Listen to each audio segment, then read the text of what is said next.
Want to learn what's going to cause a bunch of multifamily owners to have to sell at the beginning of the year? Let's get into it.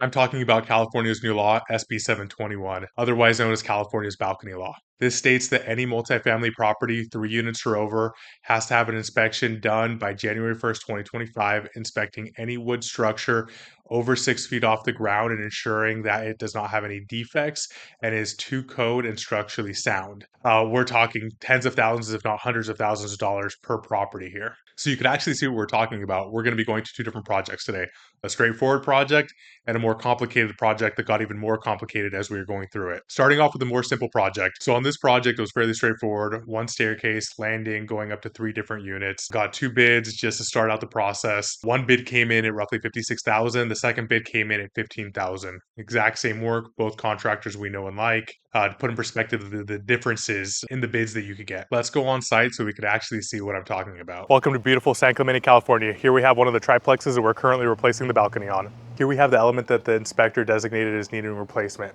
These staircases have quite a bit of dry rot, some termite damage, and the weatherproofing has been completely worn out, exposing the wood and causing additional damage. So here's some examples of the dry rot we were discussing. Over the years, especially being so close to the ocean, you're going to have dry rot, which creates structural issues with the element.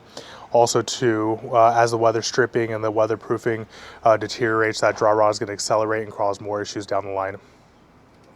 So here we have another example of a structural post with some termite damage causing concerns to the structural safety of both the balcony and the staircase. So as you can see, we have tenants upstairs, so it's very important to make sure that your contractor knows that so the work can be done quickly, efficiently, and minimizing the time where tenants have to be out of the home. Considering we're taking out the balcony and the stairs, it's not feasible to have them in the home, so you will have to relocate them throughout that time. For a project like this, we're expecting roughly 3 to 5 days where the tenants won't be able to access the home. Now, keep in mind that there are unforeseen circumstances that could add time to that, but you need to make sure that your contractor is staying on time as they originally committed. To put in perspective, each tenant pays roughly $3,000 a month in rent. That's $100 a day. For the 5 days for the 3 tenants, that's another $1,500 in costs that you need to account for this project. So on the flip side, here's a more complicated project.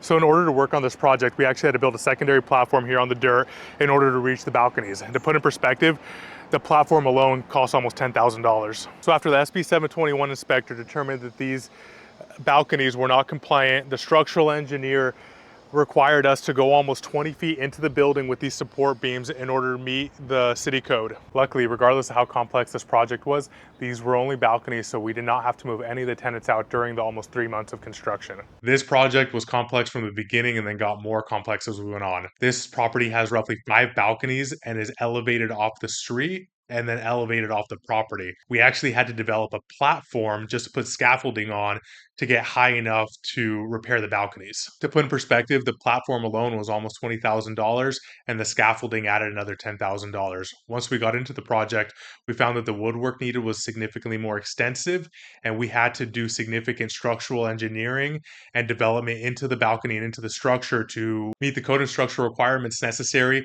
to get signed off for this new SB 721 law. To put in perspective, this original bid started out around $80,000 and we ended close to almost $200,000 when it was all said and done. So for those of you who are going through this now or will be going through this, some of the things you need to know: get multiple bids. Not every contractor is built the same. Not every contractor is going to give you the best price. Get multiple bids by licensed contractors who really know what they're doing. This isn't handyman work. This is licensed contractor structural work. Oftentimes you have to get structural engineers involved. So really know the contractor's capabilities and ensuring that they can do the work and do the work at a good price.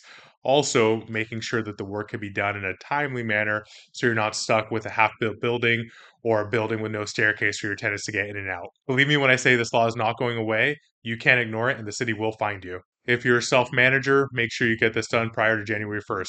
If you work with a property management company, make sure they do this for you.